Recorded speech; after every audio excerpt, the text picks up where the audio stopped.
What's up, YouTube? Capital G here. We're talking Edward Touissaint's Dark World deck that he took to a YCS Miami top 8 finish. Now, you guys probably agree with me that Dark World, much like Burn and Exodia, is what I personally believe to be a degenerative deck. Unfortunately, Dark World hasn't lost a single bit of its consistency over the last year, which means Dark World's going to be around for quite some time. It's still a powerful deck. It's still a deck that I feel like shows a lot of promise and has a lot of potential moving forward. Now, we obviously know YCS Miami, he was going to struggle with the Macro Rabbit matchup, obviously, because Macro just pretty much cuts the deck's head off. But, you know, outside of Six Samurai and maybe the Insector matchup being a little dicey, I don't feel like Dark World struggles with any deck. I feel like it has a huge advantage game one pretty much against anything in the format.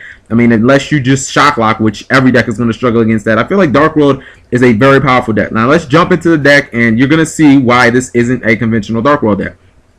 The lineup is pretty conventional. We have the staple, 3 Grapha, 3 Snow, and 3 copies of Brow. We've got double Silver, Gold, double Transcharge Fiend, Tour Guide from the Underworld ×2. 3 copies of Gates, 3 Dealings, 3 drag downs, 3 upstarts, 2 copies of Gateway to the Dark World. And then for the single spells, Foolish, Allure, Card Destruction, Monster Reborn. His trap lineup is pretty slim pickings, but, you know, it's effective. 2 copies of Mind Crush, 2 Deck Devies, and 2 Eradicator Epidemic Viruses. Alright, let's start there with the viruses because that seems to be the core theme of the deck. In fact, that's what he specifically said.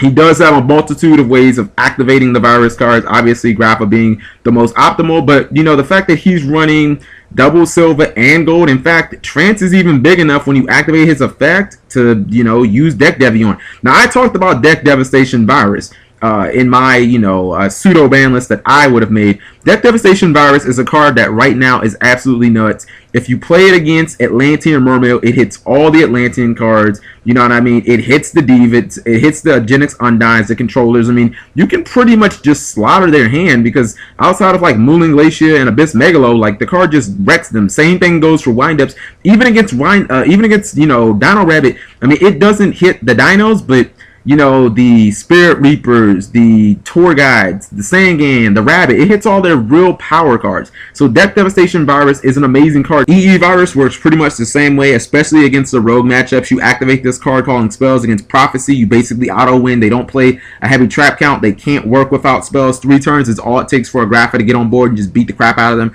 Same goes for the Fire Fist deck. I mean, a lot of their spell cards are left on the field so that they can throw them at you with Bear and the other Fire Fist monsters you call spells. You eradicate all their resources, and then they don't really have many options of getting rid of something like Grapha just beating their face in. Gateway to the Dark World is another good tech card Dark World players are starting to catch on to. Not only is it like kind of pseudo OTK, let's say you have a Snow and a Grapha on the field, your opponent takes both of those attacks, that's a little bit of life points. They're like, oh, well, you know, I'm good, I can survive. No, you can't activate this during the battle phase, get my second Grapha, and just punch for game. It's one of those cards that it can kind of restart your deck again. Let's say you activate this on your opponent's end phase, get your Snow, bounce your Snow during your turn to get your Grapha, you know, and then pretty much you're where you were to begin with if like your Snow got torrential or something on your turn or whatever. It's just a really good tech option, but a lot of this deck revolves around the virus cards. Mind Crush going to 3 only helps the deck. You know, you look at the way that the deck is constructed. When you have Drag Down, which is currently unlimited, you get to see all your opponent's cards. The viruses let you see all your opponent's cards. I mean, you don't really have to play a good level of defense when you know what your opponent's going to throw at you. That's why Dark World is so successful right now. I think that Trans Archfiend moving back into the deck is definitely good. Not only does it fight against, you know, potential bottomless chop holes, but it's just another good discard outlet, which means that you don't have to add cards like Reckless that can potentially stall the game out and end up costing you a game. One card that I really want to talk about that I love in his side deck is Return from the Different Dimension. This fights against Macro, it fights against the Prison, it fights against Bottomless Trap Hole. It also can be used in conjunction with Trans Archfiend. If you banish something, same thing goes with Gates. This card is just absolutely amazing. You know, Return is one of those cards where I'm like, you pay half your life points to essentially win the game. I mean, when you summon cards from Return, I mean, chances are you're going to be summoning big beat sticks like Grapha and stuff like that, you know, and don't make sure that they don't get removed. You just succeed with them. So, you know, Dark World is definitely one of my decks that I'm high on moving into the next format, and it's really not that shocking that it topped this event. I mean, outside of Macro Rabbit, it really wasn't a deck that really felt like it was going to be threatened. Six Samurais aren't really being played right now. So let me know what you guys think of this. Please click like if you would, if you like the video. Subscribe to me if you haven't. Check out my other videos, and I'll talk to you later.